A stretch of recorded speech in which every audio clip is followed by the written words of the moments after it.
হাজি লিটুর বাস্তা এই হলো হাজি হাজি নান্নু হাজি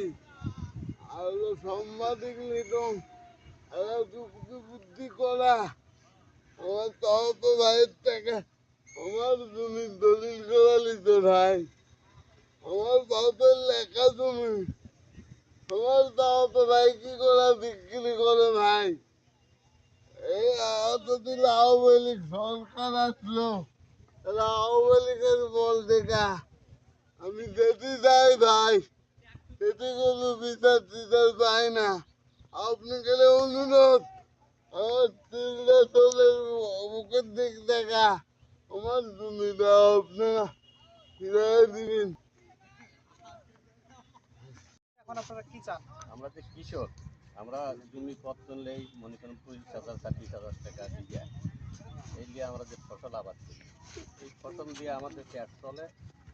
অথবা আমাদের আবার পত্তনের টাকাটা বার করা হয়। এই টাকাটা মনে করেন এই যে একটা বিস্ফোরণ হওয়ার কারণে অর্থাৎ ধান্দা বস্তায় যাই হোক আমরা কৃষক এর একটা সংস্কার চাই যেটাই হোক একটা ক্ষতিপূরণ। আর যে বর্ষা মাসে যে ওখানে বাদ দিয়ে মাছের চাষ করে